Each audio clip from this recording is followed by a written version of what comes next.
morning. My name is Lupe Perez and I'm with Community Hospice. And I'd like to welcome you to our Caring for the Caregiver webinar presented by Sutter Health as well as Community Hospice. Today's topic is how to support someone who is caregiving. We are so happy to have you join us as we find ways to support caregivers. Today, our presenter is Taisha Travis. Ms. Travis is a grief support specialist here at Community Hospice. And I'd like to invite you, if you have any questions throughout the presentation, please feel free to enter them into our chat box. We welcome your questions or comments throughout our presentation. I'd also like to remind you that our webinar is being recorded and we will share it on social media as well as on our Community Hospice YouTube channel. If you don't want your face or your image to be shown, I ask that you please turn off your camera. So once again, welcome, and please join me in welcoming Taisha. Thank you so much, Lupe. And I want to thank everyone again for joining us and engaging with me today. I hope that you are able to leave this webinar with meaningful information that hopefully you can put into practice on how to support someone that's caregiving. So without further ado, let's get into our presentation. So I wanted to start off with a beautiful quote that I found that I think resonates with the theme of our presentation today. Too often we underestimate the power of a touch, a smile, a kind word, a listening ear, an honest compliment, or the smallest act of caring, all of which have the potential to turn a life around. It need not be grand or monetary. It only needs to be done. That's what support is. You know, as you go through this presentation with me, and, you know, I do hope again that you come out with some meaningful tips. I do want you to keep in mind, in your mind's eye, the person or persons that you are here for, you know, the persons who you are trying to support, you know, and keeping in mind that you're here for them, and hold them in your thoughts and in your heart, and apply what I say to them.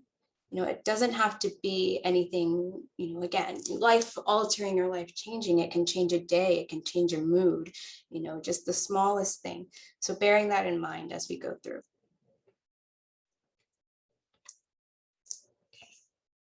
So along with your person or persons, I want you to imagine in your mind's eye a job. More specifically, let's break down the caregiver's job, the person that you're trying to support while you're here. And it might even be for yourself, but let's go over what I like to call the uncensored caregiver job application. So you're searching on Indeed, and this is the job that pops up. Bear in mind, everybody's different, but for our purposes, we're going to say this is our job. Qualifications required, little to no experience. Training will be limited or unavailable. Salary, not one dime. In fact, you're probably paying to do this job, and monetary and probably emotional monies too. Duties can include, but are not limited to, taking care of a household activities like grocery shopping, making meals, cleaning, managing finances, helping with activities of daily living, such as bathing, dressing, going to the bathroom, managing medical care, including maintaining medical records and administering or monitoring medication, bearing in mind, little to no experience for this job. Watching for signs and symptoms of disease progression, side effects of medications, some of which you may not even be able to pronounce or may have never heard of, and generally monitoring your loved one's health condition around the clock, scheduling appointments, healthcare provider, lab work, benefit enrollments, insurances, coordinating, providing transportation to and from appointments, shopping, visiting family members, friends, loss of self-care, independence, friendships. No PTO, no vacation time, no free mental health care, limited check-ins or how you doings. The hours are 24/7. And you do tend to walk away with guilt, helplessness, hopelessness, health anxiety, burnout, changed identity, loss of identity, your usual everyday responsibilities that you already had prior to doing this job, your family, your friends, nightmares, some traumatic memories, low energy, sadness, and possibly grief over the death of a significant someone that you love more than you can describe. This is a great job, right? Any takers? Well, surprisingly, this is a very real job, and it's the job that we're talking about today. It's caregiving.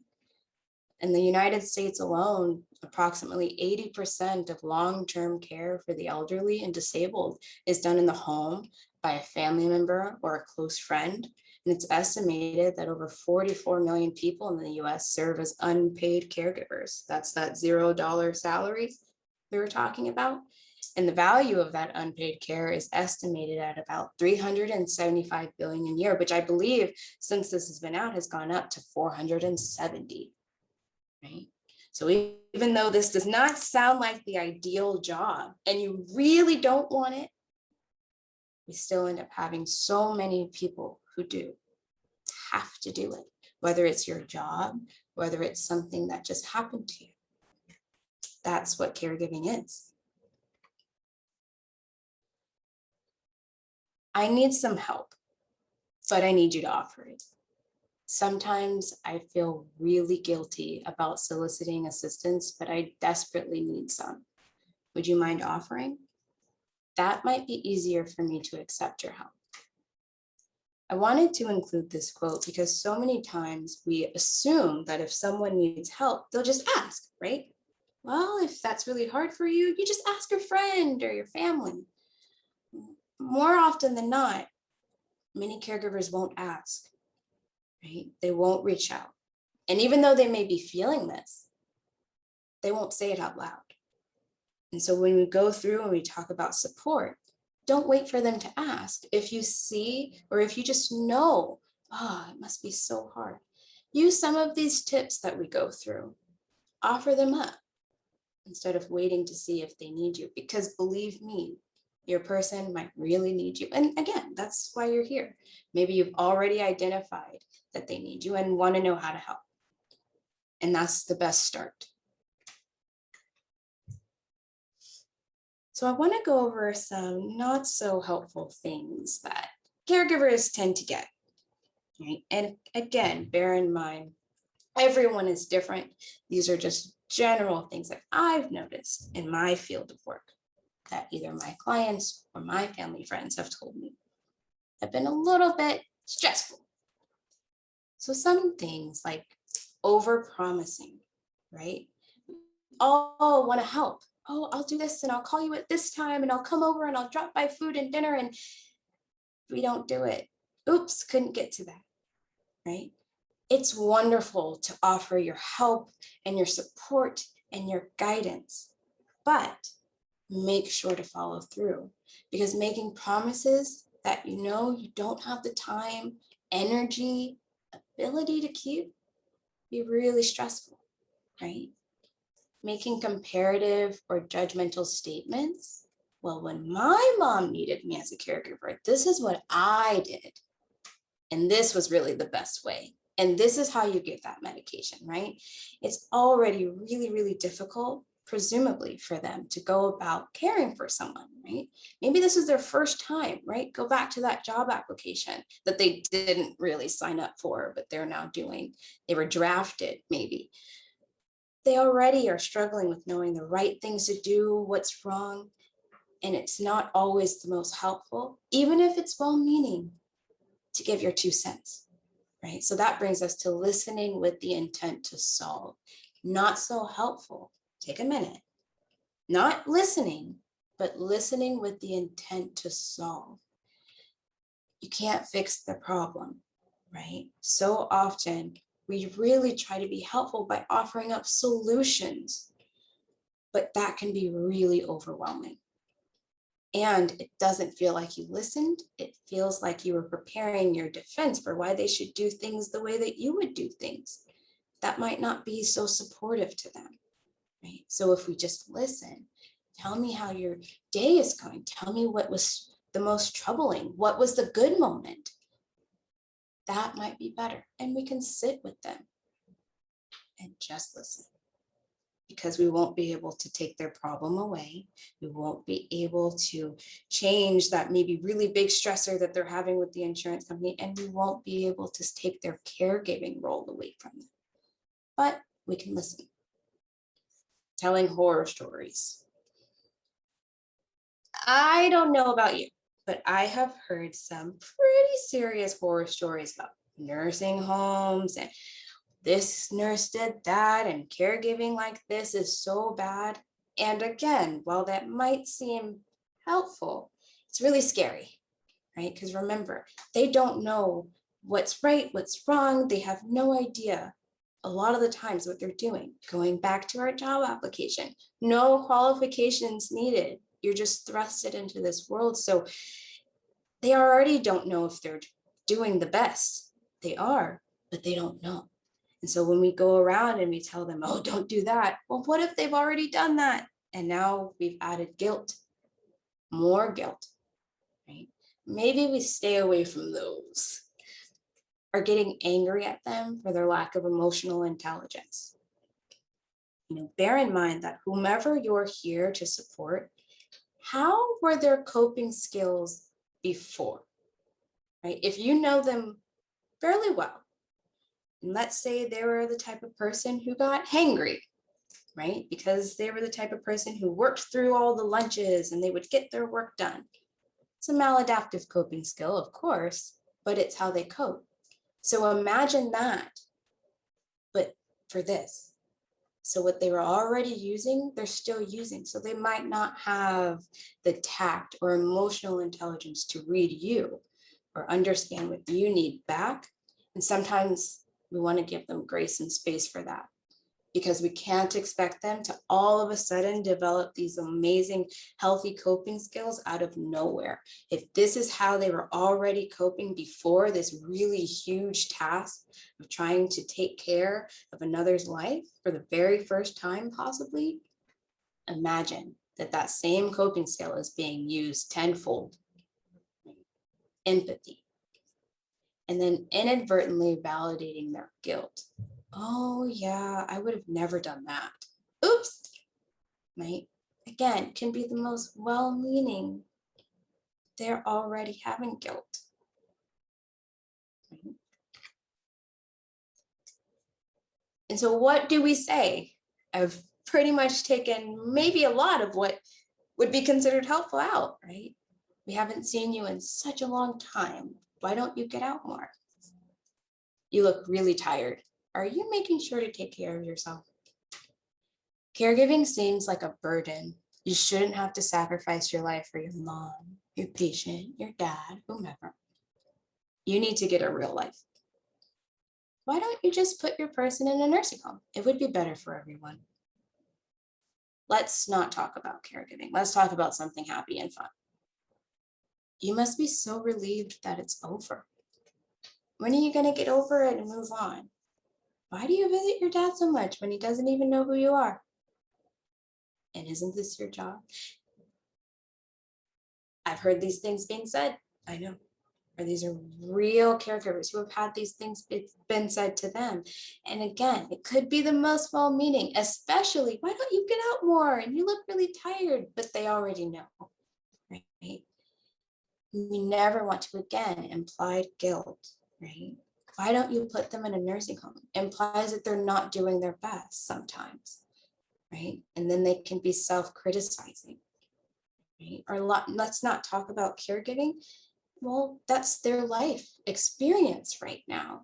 They may not be in a space to talk about something happy and fun. So try to be observant of their mood and their emotional needs first. And this isn't to say, again, everybody's different, but let's try to tailor our responses to how their mood might be in that moment. So again, a big support, practice patience. So cognitive distortions are at an all-time high, and cognitive distortions are those irrational thoughts that everyone has. We fortune tell, we assume what everybody's thinking about us, even though they have said nothing. We are assuming everyone's judging us, and we have a very black and white version of events. I'm either good or I'm bad. There is no gray. I'm either doing a great job or I'm doing a horrible job, right? That's already maybe going on in their mind. And everybody reacts differently already to words and tone, nonverbal communication, but caregivers tend to have a higher, frequency and tendency to be hypersensitive, especially towards nonverbal and verbal communication. And in an age of a global pandemic, communication being so high, that's important to note because they're already being their biggest critic and possibly assuming that everyone else is too, even when they're not. That's that cognitive distortion. Everybody's already judging me, right? So I want you to ask yourself, how do you behave in high stress situations? What is expected of you versus what you can realistically do? And do you expect others to behave like you during high stress tasks? Think about how you want to be supported. Are you supporting them or what you think you would want? So what can we do, right? It's really in the little things. Let's try to take an action that reduces caregiver emotional labor, right? We can drop and dip. So this is something that one of my coworkers actually informed me, is that she noticed that a lot of supportive things that her caregivers would see is their friends or family would just drop little, dinners or little treats at their door and run away. It didn't have them, the caregiver, have to host.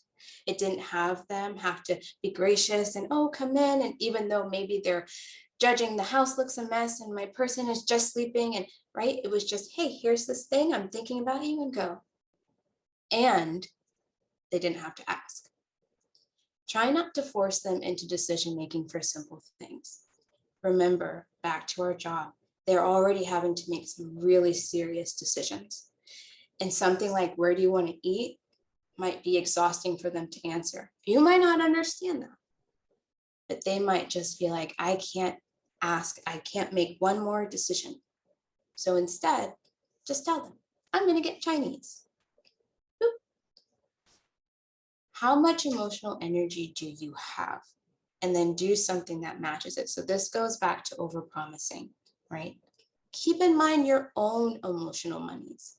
If you don't have the energy to do a 2-hour phone call, don't do a 2-hour phone call, right? Send a text. Do those really cool iPhone voice memos instead, right? Do a meme.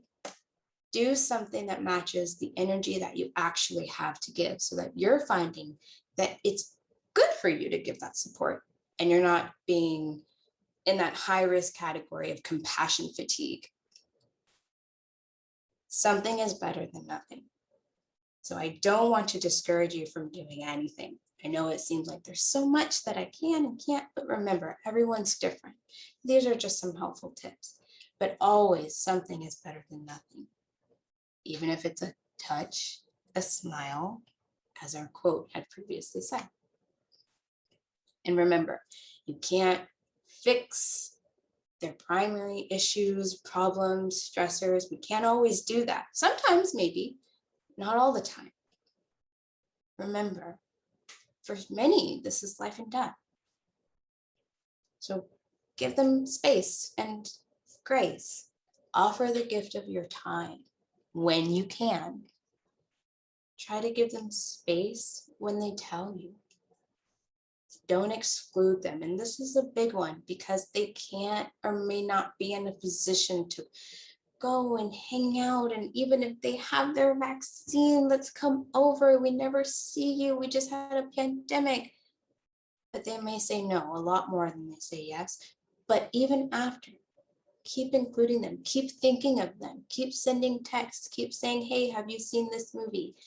Just little things so that they feel included in the larger world. Offer to take them out if you're vaccinated and it's safe, but remember to follow through. encourage them to use all the resources that are available to them, because again, it's more than likely they won't. That's not their version of what strength is. And also, this is important because you are not their only resource. So don't try to be. That puts you at risk for compassion fatigue and burnout. And most importantly, to be supportive to anyone, take care of yourself too. Your self-care is just as vital as theirs. Because again, if you don't actually have the emotional energy to give parts of yourself to anyone, it's going to be a lot more frustrating and emotionally involved when you try to offer and you try to help.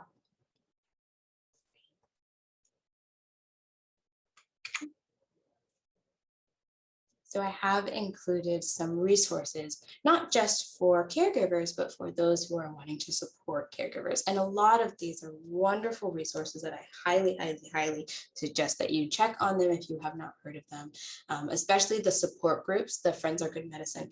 That can be great because it not only gets you involved, but them as well. Again, remember, caregivers are pretty isolated and they tend not to engage. But since a lot of these things are on Zoom now, or different modalities with technology, if they have access to that, this could still be a nice thing for them to try. There's these support groups online. Are there any questions or comments? Thank you, Ty. We actually do have several comments. They just really liked your visuals and that caregiver job description. We do have a couple of comments. So can you describe Friends Are Good Medicine? Where and when? What is this organization? So they actually do have, I believe they have an online calendar of their events. Let me make sure. So they do have the online support groups, and Friends Are Good Medicine are that, again, it's that way for caregivers and also those trying to support givers to connect. Right now, everything is online via Zoom. I don't know their calendar for their events at this month, but it's always updated. So I hope that helps. Thank you. And also another question was, sometimes we are trying to help a caregiver, but if we call them, they're not returning calls, or if we text them and offer to help, they just give us one-word answers. How can we, when we know that they need help, how can we support them when they're not really letting us? Okay, great question. Again, because we already know that more than likely they won't reach out, or they feel like they're not strong enough to do it. If they can't take care of it themselves, then that's a form of weakness, right? So that can be something that you encourage them and remind them that strength does not mean that you take on everything by yourself, right? Remind them that strength can also mean reaching out when you feel overwhelmed, right? And so it's that very gentle reminder, hey, if you're overwhelmed, I'm here to help. And don't feel bad asking for help, because a big reason that caregivers don't ask for help, even when you reach out over and over again, is they feel like a burden. There's that cognitive distortion, right? It's that thinking, that generalization, where they are already assuming something without it being true. Oh, if I reach out and I ask them too many times, they're going to get tired of me and they're not going to respond, right? And so instead, maybe saying, hey, if you don't, I'm here, you're not a burden, and I want to help, and this resource is great. Do you want me to sign up for it? Right? Sometimes that's huge too, because as a caregiver, you're already making so many calls, you're sending so many texts that maybe just doing one more thing feels overwhelming. So maybe offer to do it for them. I know this great resource. All I need is your email. Can I sign you up for it? They'll give you X, Y, and Z, right? Again, it's kind of that drop and dip idea of, I'm just gonna do it for you. And if you use it, you use it. And if not, at least I tried, right? But it's so important to keep trying, because there are so many reasons why they may not say yes, but it's always appreciated at the end. Thank you for that. So there's another question. Can you give another example of matching someone's emotional energy? Yes, and I really do love that because I think it's important. When you're trying to be in a supportive role, you've got to understand what you can actually give. So it's not just, again, if you have a 2 hour window and that's your only 2 hour window of freedom all day, that might not be the best time to try to reach out, right? That might actually be your time to do your own self-care. And then the next day, when you have maybe a 3 hour window, you can try to go for that call, right? And so it's really important. What I mean is to know yourself. I know for me, as an example, as soon as I get off of work, I don't like to be on the phone. Everything is on the phone from 8 to 5. So my version of giving, I want to be supportive to people, but I don't want to be on the phone. I'll send like what I said, I'll give a text or I'll just send a quick voice memo and that's it. Because I don't want to deal with my phone, but I'm still able to reach out. Right. So it's just knowing what you can or can't do. If you can't do that 30-minute drive to go drop and dip, don't take that 30-minute drive to go drop and dip. Maybe do an Amazon delivery instead. Right. So things like that, just matching whatever you can give that, and do not give more than what you can. Thank you so much. So we'll just see, I don't see any more questions. I do keep seeing some gratitude for the wonderful presentation. So if no one else has any questions, we'll go ahead and finishing up. And once again, thank you for joining us. And thank you, Taisha, for sharing such great information. I know that this is a topic where so many of us want to help and we're just not really sure how to help out. So we invite you to join us for our next presentation of Caring for the Caregiver. That will be on June 10th at 11 a.m., where we will be talking about self-care, how while caring for someone else. We really hope that you're able to join us and we get to see you then. So once again, thank you so much for joining us, and be well and have a good day. Thank you.